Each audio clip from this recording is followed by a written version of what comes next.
Good morning, whatever we are continuing on Masechet Berachot. We're on Daf Mem Zayin, Amud Bet, by 2 dots on top of the Amud, 8 lines down, and the Limud Amud Yomi for Chodesh Tevet has been dedicated by Shahab and Shanaz Rabbi for health, happiness, and prosperity, and Aliyah B'Torah of their family. And the learning of this week of KBT has been sponsored by our own very dear Kamran Benji and his family in honor of the yahrzeit of his father Yaakov ben Shalom, that his neshama should have an aliyah. Amen. Okay, so we are discussing different parts of the Mishnah that we learned, and now the Gemara says "Vehakuti mezamenin alav," that the kuti could become part of the Zimun, as we mentioned before. The king of Ashur, the Assyrian king, brought the Kutim to Shomron. This needs to be fixed. And they were actually attacked by lions. And because of that, they became Gerim. Now, the question really is it because they saw the Hashgacha of Hashem in Eretz Yisrael, and they actually were not because of their fear for their life that they became Gerim, but this was something real, and they converted in reality to Judaism? Or is it because they just wanted the fear of the lions off their shoulder, and there would be Gerei Arayot? So it's a machloket whether Kutim are Gerei Emet or Gerei Arayot. Are they converts because of the lions, or they are true converts because they actually wanted to convert? Now, the Gemara in Chulin says later on, Bedina, Bet Shammai, and Bet Hillel, they actually made an announcement that the Kutim are to be dealt with as Goyim, because they found, this is a much later on event, they found that on top of Har Gerizim, they had a statue of a Yonah, and they were actually worshiping Avodah Zarah. So at some point later in the history, they were X'd out basically anyways, but this is prior to that. And it's also assuming that the Kutiyim are considered Gerei Emet. So says the Gemara, therefore, they are considered part of Zimun. You could include them in the 3 to bench. So says the Gemara, Amai lo, why wouldn't you? Lo yehel amaretz. Now, Kutim, they may not have been very well versed, but an Amharetz, we also don't count them as a part of Zimun. So why would the Kuti be considered part of the Zimun? At least they should be like an Amharetz. They don't keep many of the mitzvahs like an Amharetz, like an ignorant. V'tanya, we learned in the Braita, ein mezamenin al Amharetz. We do not make zimun with an Amharetz. Abaye says, bekuti chaver. We're talking about a kuti that's a Talmid Chacham. He comes to Amud Yomi every day, and we have his learned. He knows the halachot. So that's the chidush of the Mishnah. Rabbi says no. Afilu tema bekuti Amharetz. It could even be speaking about a kuti that's Amharetz, that's ignorant. Vehacha be'amharetz derabanan kadiki. Here we're talking about an Amharetz derabanan. What does it mean, Amharetz derabanan? The peligi aleh the Rabbi Meir. There's machloket Rabbanan and Rabbi Meir. What is the definition of Amharetz? In other words, we just said that Amharetz you cannot include in Zimun. What is the definition of Amharetz? Now, you'll see in the Gemara momentarily, there are many different definitions for what an Amharetz could be. We translate Amharetz, an ignorant individual. So the Braita says Amharetz you cannot bench with them as part of 3. So what does that exactly mean? What, they didn't finish Shas? He doesn't keep certain mitzvah. What is it, the definition? So it's a machloket between Rabbi Meir and Rabbanan. So says the Gemara, Rava said this is a the definition of Amaretz according to Rabbanan. What is it? The Tanya, the Berachot, explains the machloket of Tanaim about the definition of Amaretz. Ezehu Amaretz, what is considered an Amaretz, an ignorant individual? Kol she'eno ochel chulav b'ta'ara divrei Rabbi Meir. Rabbi Meir is very specific about it. It says any person that does not eat his chulin b'ta'ara, that means if you eat food that is considered kadosh, teruma, right, the things that are considered holy, then of course you cannot be tameh yourself. If you are impure and you touch teruma, the teruma becomes teruma temeah. So you have to eat kodshim b'ta'ara, that's for sure. Talmidei Chachamim used to eat even their chulin, even the regular food that's not holy, they would eat it b'ta'ara. They would be careful in tumah b'ta'ara. They're very specific about tumah b'ta'ara. Nowadays we don't keep it. In the time of the Gemara, they actually kept it. It's a very interesting minhag in many Eastern communities, the Iraqis, the Persians, the Syrians. They had this minhag that the woman, when they would be tameh tumat nida, they would actually keep the halachot of tumah b'ta'ara. They had their own soap and they had their own thing. They wouldn't touch certain things, like the time of the Bet HaMikdash. And people look at this, and even Rambam writes about this. They're like, what? We don't have tumah b'ta'ara nowadays. But I found a Shuvat Geonim, the Geonim write that when they came to Bavel and they came to exile, basically, they made a takana that Machar Yibanei HaMikdash, we have to be prepared for the Bet HaMikdash being built. So they kept halachot of tumah v'tahara in anticipation and preparation for the Bet HaMikdash to be built. So similar idea to this, even though that in the time of the later Tanaim and Amoraim didn't have the Bet HaMikdash, but they kept, the Talmidei Chachamim kept the halachot of tumah v'tahara even for chulin. So Rabbi Meir says any person that's not specific about eating even chulin with tahara, the laws of purity, even for things that are not kadosh, is not a Talmid Chacham. That's considered an Amaretz. Right? That's pretty rough. So that's Rabbi Meir. Chachamim say no. Kol she'eino maaser perotav karaui. Any person that's not careful in basic laws of maaserot, right? You have a field. We spoke about this yesterday and the week before. That if you have produce, you have to give maaser, you have to give teruma, you have to know basic things and be careful with basic halachot of how to tie your produce and so on. And says Chachamim, if you are not careful in the halachot of maaser, that's an amaretz. Amaretz are not careful in these things, but if you're careful in all of those things, that's not considered amaretz.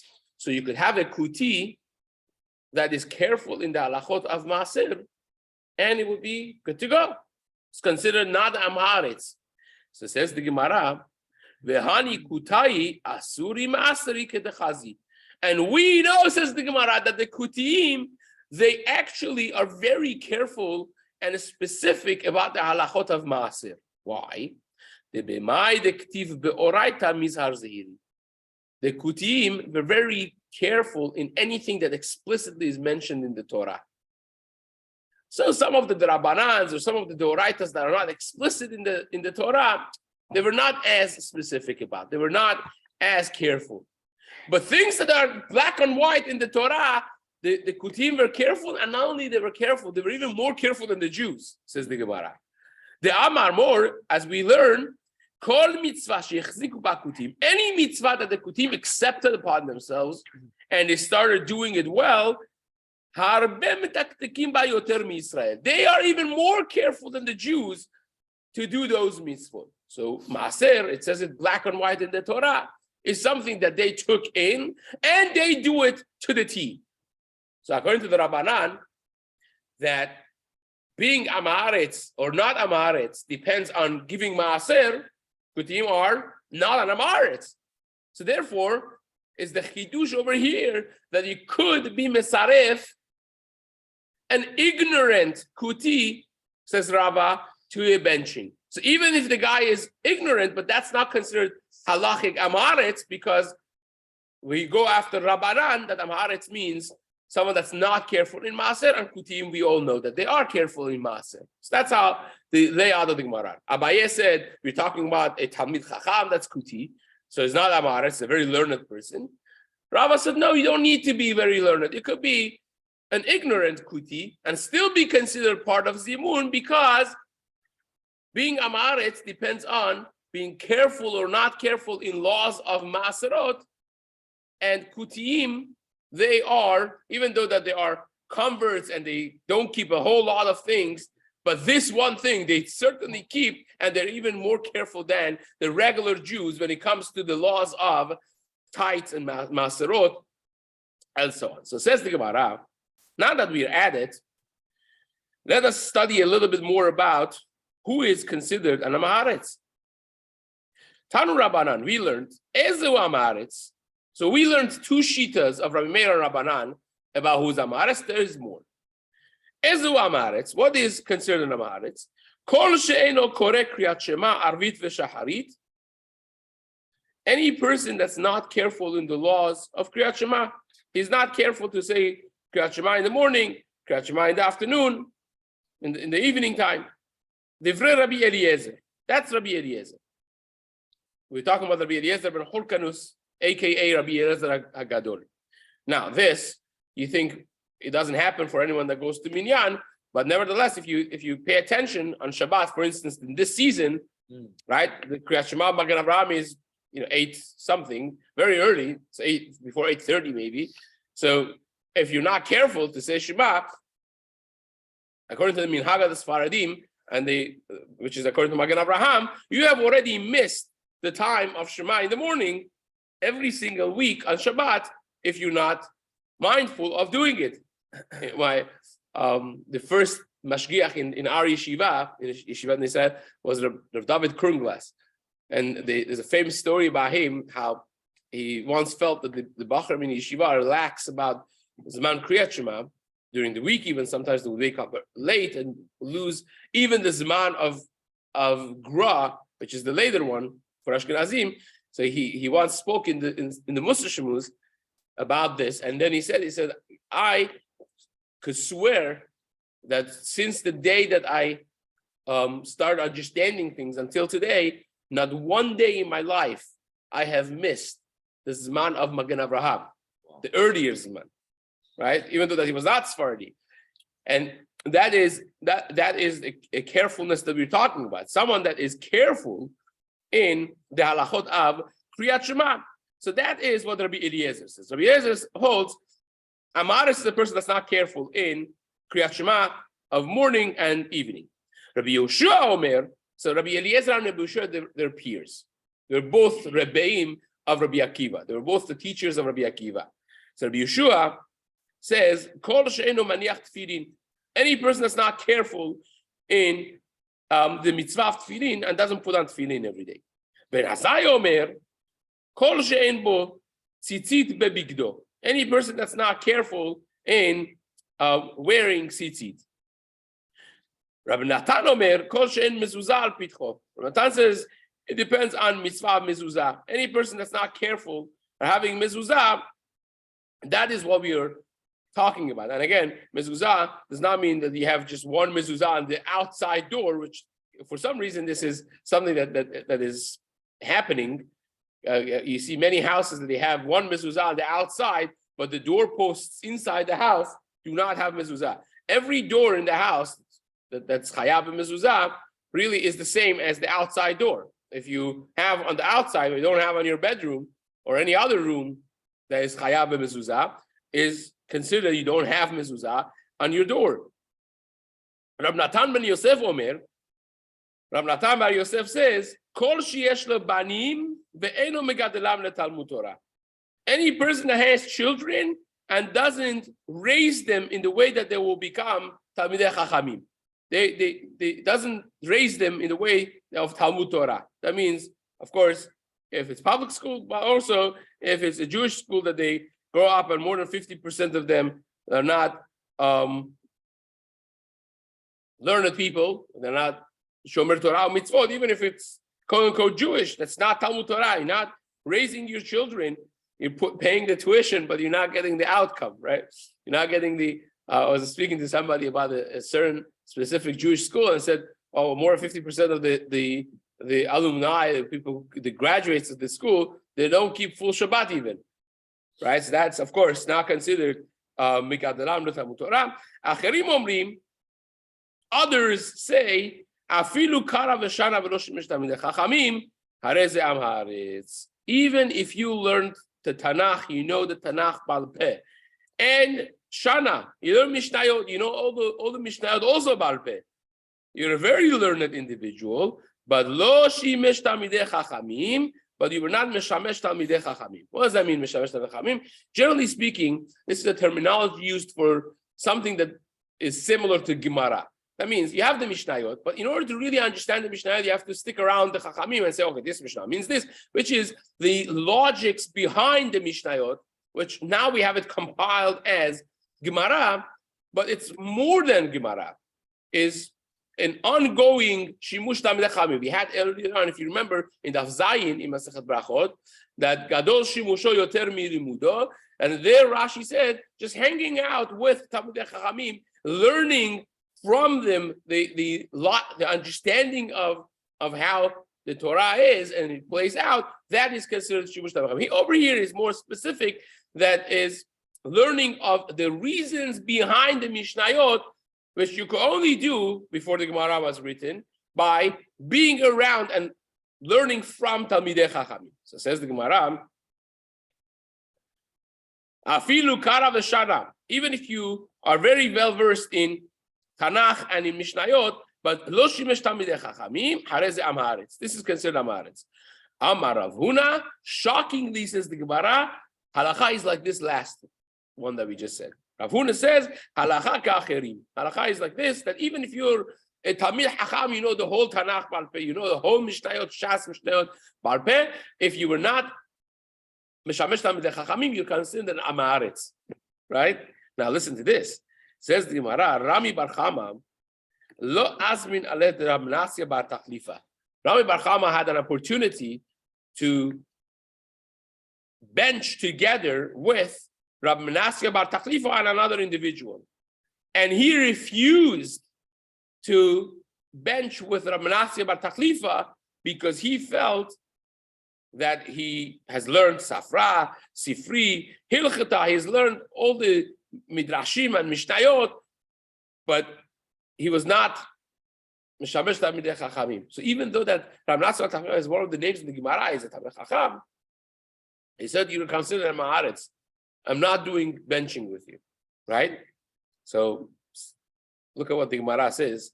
Ki nach nafshed Rami Bar Chama, when Rami Bar Chama passed away, Amar Rava, the Rosh Yeshiva said, you know why he died? Lo nach nafshed Rami Bar Chama ela de azmin Rab Menasya bar Tachlifa. The reason is because he did not include Rab Menasya bar Tachlifa in the benching. He embarrassed him by not including him in benching. That's why he died. He was insensitive to a person. Now, says the Gemara, wait a second, that doesn't make sense. We just learned that Acherim hold that you cannot bench with this person if he's am haaretz. So what? Since when, for keeping a halacha, you die? And we just said, Rav Huna says halacha is like Acherim. So says the Gemara,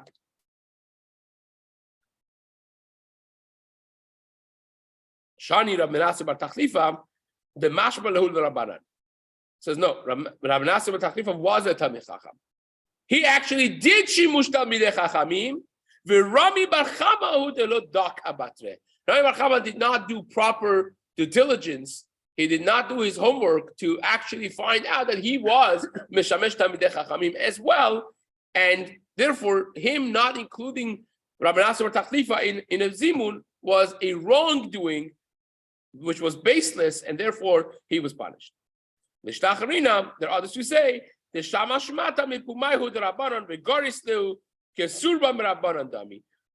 a person that hears from Shmuot from Chachamim, and he says them over, that also is considered Shimush Talmidei Chachamim, and he did do that. And therefore, he was not considered an Amaretz. Be that as it may, the Gemara says Rabbi Nassim should have been treated like a Talmid Chacham, and he wasn't, and hence Rava said that Rabbi Bar Chama was punished because of the embarrassment that he caused for Rabbi Nassim Bar Chama. Says the Gemara, second white line by 2 dots. We're back to the Mishnah. So we had a list in the Mishnah of things that you would have thought are asur to eat, but halachically speaking, they're not really asur to eat, right? We had that. So if you have, like, the whole list that we had so far, a maser sheni, an ekdesh, and niftu, all of those things. Then the Mishnah said a whole list of things that are actually asur, and if you eat them, then you cannot bench. You cannot be part of the zimun. So we started with tevel u'maser rishon. Tevel means a produce that you have not taken truma from it yet. So says the Gemara, tevel pshita. What do you mean tevel? Of course, if you eat tevel, you cannot bench on this guy. It's like you ate treif. Right? This happens like, you have to understand, anything that Torah says you cannot eat is like treif. Like there are people out there that they have fish outside this, but they don't have pig. It's the same thing. There's no difference between pig and non-kosher fish, or a bowl of salad that has not been checked for tolaim, right? And hasn't been checked properly for bugs. Every bug is 5 times pig, right? So says Gemara, tevel is like treif. You're eating pig. So what? I need you to tell me that you can't bench on something that someone that ate tevel. You need a Mishnah to say that. You shouldn't need a Mishnah to say that. What's the chidush of the Mishnah that you can't bench on someone that ate tevel? Says the Gemara. Lo sricha. We're not talking about a regular tevel, but tevel tavul midarabana. We're talking about a rabbinic scenario of tevel. Well, now you're asking, wait a second, what is a rabbinic scenario of tevel? Says the Gemara, I'll tell you. Hechidami. How is it possible that you have a rabbinic scenario of tevel? Be'asis she'eno nakuv. Now, if you plant produce in the ground and you harvest it, that produce is chayav with truma midoraita. Right? And if you don't take truma from it, the 2% for the Kohen, that's considered tevel. And that's straightforward as anything, and that's asur midoraita. How about if I don't plant in the ground? Right? Now you see all the modern things that are busy with hydroponic and stuff, but this is before hydroponic. Simple case. You, instead of planting in the ground, I take a pot on top of my table and I plant in it, and there's no hole on the bottom, is no connection at all with the ground. It's not the way people do things. You don't usually plant produce like that. The asis she'eno nakuv. You have a pot that doesn't have any connection with the ground whatsoever. You plant in that tvua mideoraita is patur from truma. But midrabanan, you still chayav to give truma from even that produce. So if you didn't give truma from that produce grown in this pot that has no holes on the bottom, has no connection to the ground, if you ate that produce without taking off truma, you're in violation of tevel midrabanan. And you would have maybe thought that, oh, well, it's not a biggie, it's the Rabbanan, right? Says the Mishnah, no, it is a very big deal. You cannot be metzaref that person to the zimun, even though that the tevel is only midrabanan. So that's the chidush of the Mishnah. Maser Rishon, if you have a Maser Rishon that the truma of it was not taken by the Levi, says the Gemara, pshita, that's also pashut. What do you mean? You didn't take Maser mina Maser, Terumat Maser, and you think it's going to be mutar to eat it? It's asur to eat it. Says the Maran, lo sricha kegon sheiktimu bekeri. Ma'u de tema We learned before, let's quickly go down the memory line here. We mentioned before in the cases that are allowed that if the Levi is very zerang, right, and he goes early on to the guy with the field, before he finishes the harvest season, and he takes the tvu'ah, he takes the 10% of the field, when still everything is not harvested. This is all harvested and I take 10%. So the Levi takes that. We mentioned that he is patur from Truma. The 2% hidden in that 10% that he took, he doesn't have to give. According to at the bottom of Mem Zayin Amud Aleph, we had this. That if you take, this is the Shita, the Gemara said, right?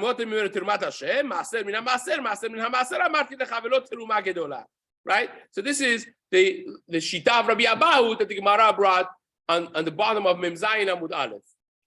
So the Gemara said, you take Maaser Mina Maaser, you do take Terumat Maaser, but you don't have to take Teruma Gedola. So it says the Gemara over here, that's the exact case we're talking about. But instead of the Levi going to the Israel when the crops are still attached to the ground, we're talking about a case that he went a little bit later. The guy, the owner of the field, has already harvested. He has put the produce in a pile, but he hasn't taken Truma yet. So the Levi took his 10% prior to the owner taking 2% for the Kohen, and you would have thought maybe because I took it before he took the Teruma, I should be patur from giving Teruma. The Maskara of the Gemara is no. As soon as the owner of the land piles them up in a pile, the chiyuv of Teruma rests upon this produce, regardless of the ownership. And therefore, even if you are zerang and you went and got it before he got a chance to give the 2%, you don't get any more produce, right? Whereas in the previous case, if you had 1,000 pounds of produce, right? If the owner would give the 2%, that would be how much? 20 pounds less, and it would mean that you get 10% of that more if you are the Levi that came early, right? You would get extra 2%. But now you don't get extra anything. Instead of the owner giving the 2% off, you have to give the 2% off of the 10% that you took early on. And if you gave Maaser Mina Maaser, you as the Levi, you took this early on, but it was already piled up. You took your 10% off and you gave it to the Kohen, which is Maaser Mina Maaser or Terumat Maaser, but you haven't yet taken the 2% off as Teruma Gedola and given it to the Kohen. What you have in front of you is Tevel, and if you eat that, you have done an Isur, and you cannot be Mistaref in bench. That's the Chidush of the Gemara. So says the Gemara,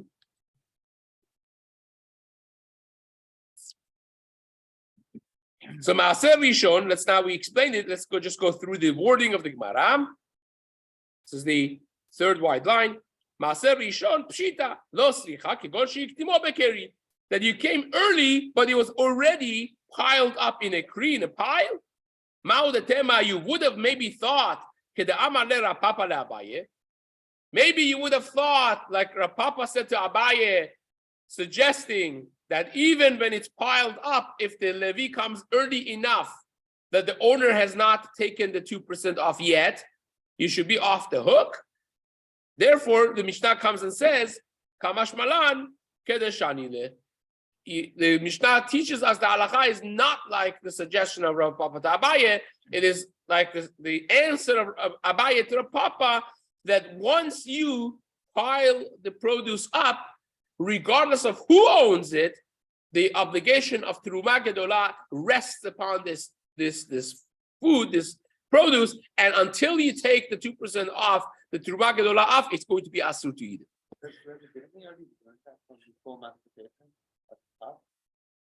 That's exactly the answer of Abaye to Rav Papa. Why do we need to learn it again if we already learned it? Well, the Gemara is answering that's after the Mishnah.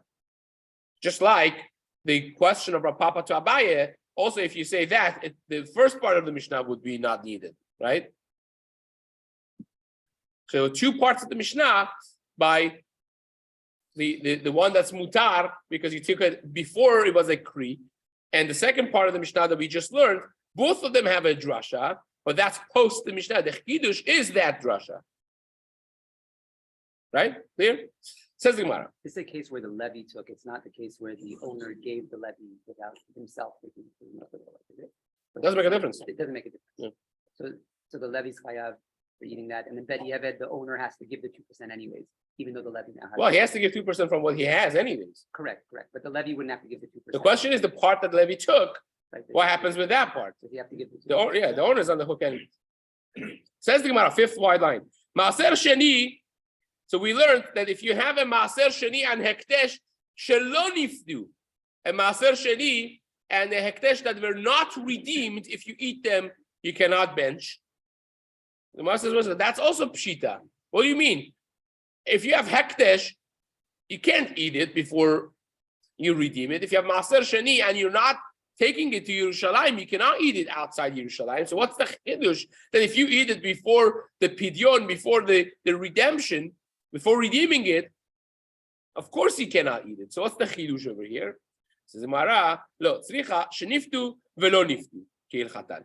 They were redeemed, but they were not redeemed kalacha. Right? They were not properly redeemed. Like what? Maaser Sheni kegon shptao al gabe asimon. Like Maaser Sheni, if you redeemed it on a coin that doesn't have a picture on it, doesn't have a proper tzura of a coin. Rachmana Amar, and the pasuk says, "V'tzarta kesef biyadecha." When the Torah talks about redeeming Maaser Sheni, what it says in the pasuk is, "V'natata ba'kesef." You redeem it on kesef, on money, v'tzarta kesef biyadecha, and you take the kesef in your hand and you bring it. You take it to Yerushalayim. But the verbiage that the pasuk uses for taking the money is a very funny choice of word. It says v'tzarta kesef. What's tzarta kesef biyadecha? Say a regular verbiage. Say a regular word. Why do you say Gemara? That's for drasha. Sarta comes from the language of tzura. It's coming to tell you that the coin that you use has to be a perfect coin. You have to be able to see the picture, the writing, the tzura of the coin on it. You know, they have this the whole coin business, and they have the old ones. Sometimes you need a microscope to see what exactly it was, and there's a whole chokhmah of how to authenticate these things and so on. Now you have made in China aftermarket old coins, which are 5 minutes old, right? And that is something that it's not able to be used for pidyon of Maaser Sheni. For pidyon Maaser Sheni, you can't use the asimon. You can't use a coin that the surah of it is robbed off. It has to be something that you could see. So if you did it on the asimon, you did pidyon, but the pidyon is not a proper pidyon. Therefore, it's considered not redeemed.